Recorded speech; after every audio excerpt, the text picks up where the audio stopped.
In a town just south of sunny Blackpool, the great British public venture from their homes to take part in an altogether different sort of event, which promises to be a whale of a time. We're here at the second annual Lytham 1940s Wartime Weekend event, where classic military vehicles and more are showcased in order to raise awareness of great causes and traditional wartime values.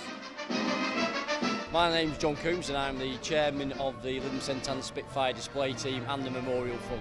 I actually established the first event personally as in my former role as leader of Fireborough Council. Back this year I'm not a member of the council anymore, so we're here supporting the event, but obviously still fundraising for the final £7,000 that we're looking for to get the memorial built at Fairhaven Lake. A lot more reenactors have turned up this year, and that's what we want. It's the military vehicles and the lads and lasses who want to wear the uniforms. I've just spent the last hour walking around Lytham Town Centre and speaking to the various shopkeepers that have taken part this year, which I must say have been a lot more than did last year. And I think every single one of them has realised the importance of the event in respect of getting the cash registers ringing and bringing people to the area. For the Memorial Fund, we will finish hopefully this year with the amount that we need to raise, the 50,000 in total we need. The memorial should be getting put in place either later this year or certainly spring next year. And then the fund will move on with the project of establishing a new museum of aviation heritage on the South Coast. So that'll be our next project. So one body of work out the way and the next one begins. Sadly, the famous Spitfire did not take off in Lytham Green today, but you'd be wrong to think that the event just displayed these old fighter planes.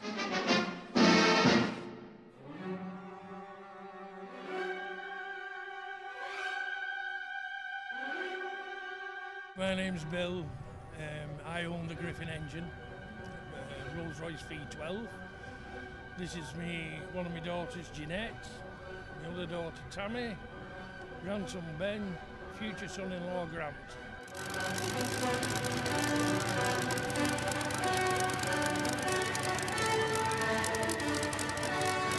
It's something I think people should remember what these things did, what it meant in 1930.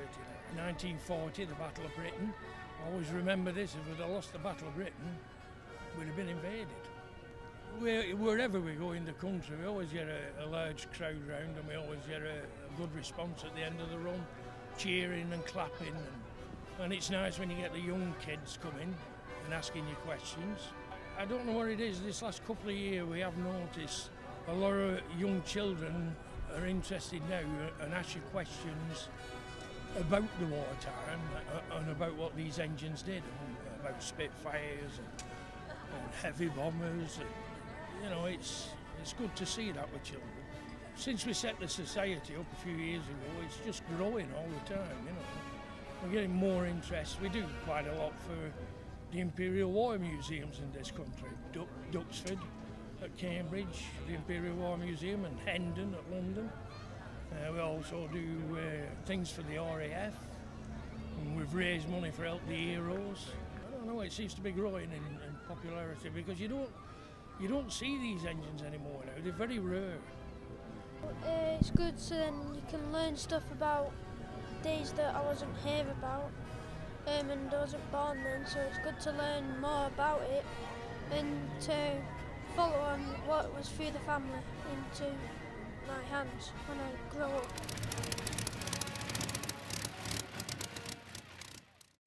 With all the noise the Richards family made with their engine, it didn't take too long for the rest of the troops to follow suit and get in formation.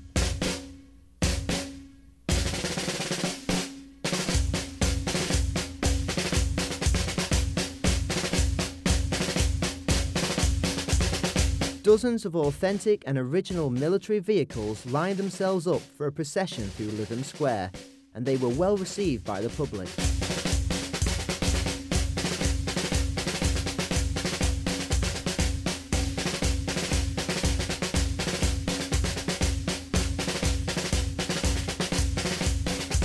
And what's a 1940s event without a good old-fashioned sing-along?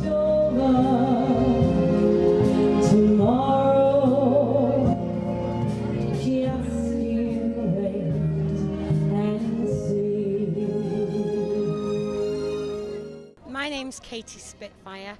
I'm a 1940s entertainer, tribute act, and I'm involved basically providing entertainment, old-time singing, sing-alongs, I said, to keep people happy while they're here.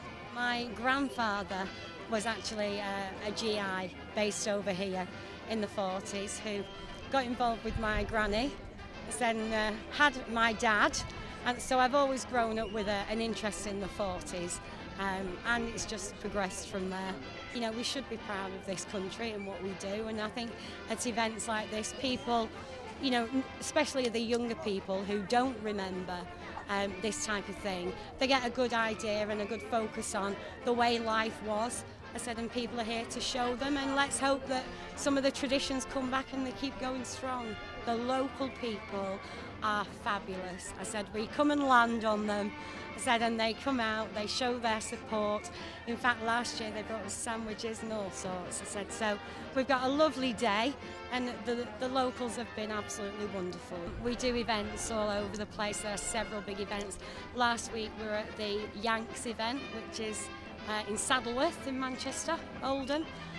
Next weekend we're down in Lincoln. I said, so every weekend there is a 40s event going on. I do an awful lot of work for a charity called Troop Aid, which are a charity that send packs to our injured servicemen in hospital.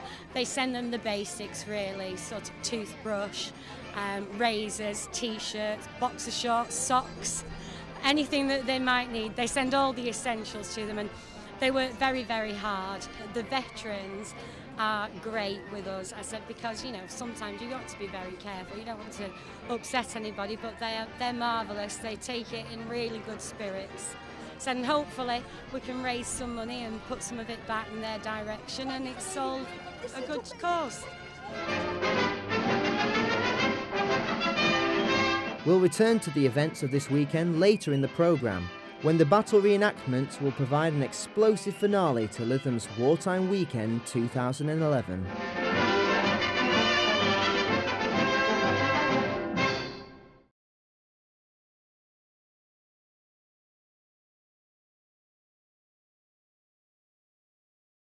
Welcome back to Lytham, to this 1940s celebration event. We caught up with reenactor Carl Edmondson to tell us about his role at the event. I'm Carl Edmondson from Newcastle area with 665 AOP Squadron with the Oster, 1944 Oster. I've been doing events like this for about 10 years now, so we've come down and it seems a good event. A lot of people, a lot of the old veterans coming around, you know, and talking about it and handling the weapons and stuff like that. The kids, they love it. They love it with the weapons and the aircraft and everything else. Just a good atmosphere. The bikes always get a lot of interest as well. We bring the old bikes down. Fully restored. I mean, the grey one's been in a couple of films. It's been in like Mr. Bean film. So that's quite a famous bike. They're always a good draw, the bikes. Don't know why, but everybody likes the bike. There's a lot more people into bikes than the plane, you know. So certainly it's been fantastic so far. If you think about it, you know, the living history, it's dying. You got all the veterans, you know. There was a guy here who was in D-Day, he's 90. So, you know, another few years, who's to remember? Things like this, you know, the kids can have the weapons, they can feel a little bit what it was like, you can see the equipment, the uniforms and stuff like that. So it's just tending to try and keep it alive. Like so the aircraft, that was a Canadian squadron, served in World War II. It's a squadron over here nobody knows about. Canada as well, nobody really knows about. So in that way, it's keeping the squadron alive as well, sort of thing, you know. It's nice to think I'm doing my little bit. You know, it's stuff I'm collecting is not getting thrown out or scrapped. I think, you know, possibly future generations might still be around. But we couldn't stop to chat with Carl for long, as people were now getting into position and the enemy was approaching. It was time for the battle reenactment to commence. Partisans, and they've done their job, and they're going to melt back into the woods before the rest of the German infantry catch them. Some are wearing the Stellheim, which is the steel helmet. We've got some senior NCOs actually moving into the radar station, which has been destroyed by the Soviet partisans and the regular Soviet infantry. And this is the sort of scene that would have gone on all throughout Central Europe, northern Czechoslovakia, in Bohemia and Moldavia, as the Germans called it. And we're actually hearing here, the paratroopers have actually made it into the battlefield. Now these have actually landed about a kilometre away, and we move into northern France, 1944. Objective number 1, take out the radar station. Objective number 2, to take out the fuel dump. Now at this point in the war, the Allies coordinating very, very well together.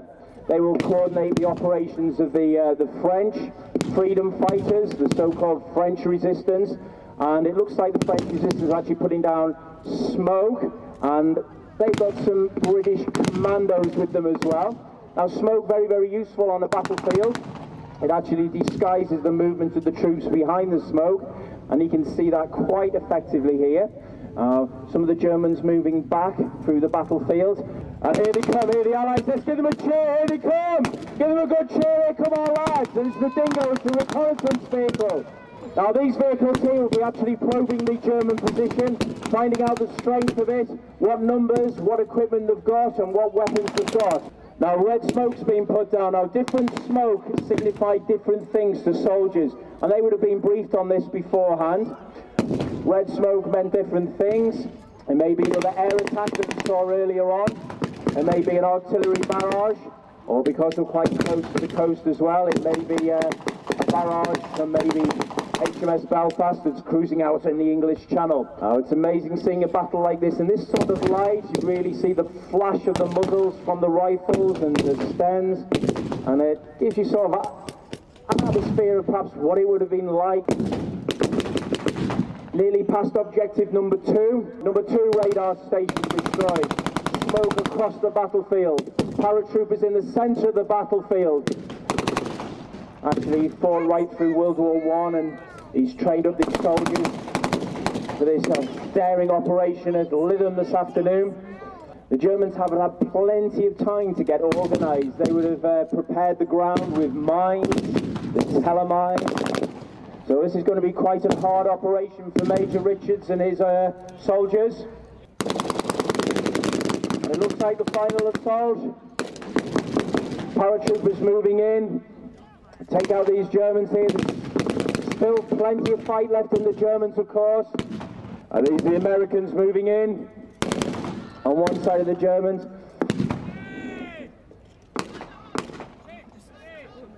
And Major Richards in the middle is blowing his whistle there. Looks like the final assault's coming in. Here they go, let's cheer them on! Here they go, it's the final assault! Come on, lads! He's showing the hand grenade in the fuel dump. He's going to deprive the Allies of this fuel. Up it goes.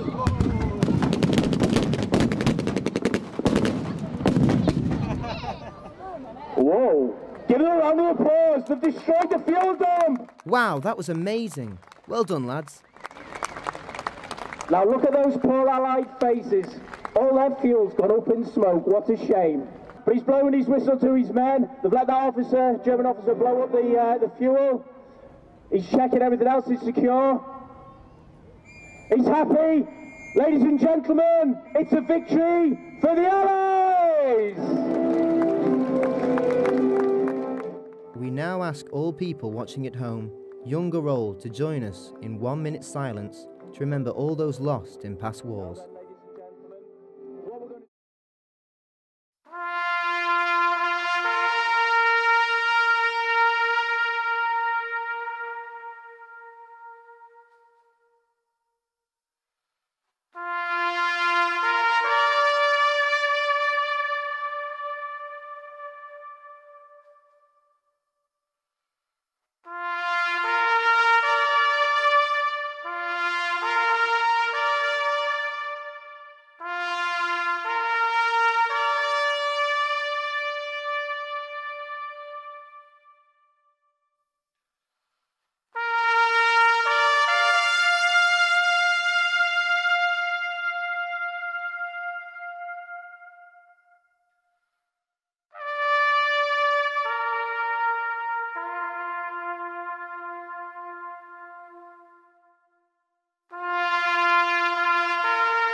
Thank you, and Godspeed.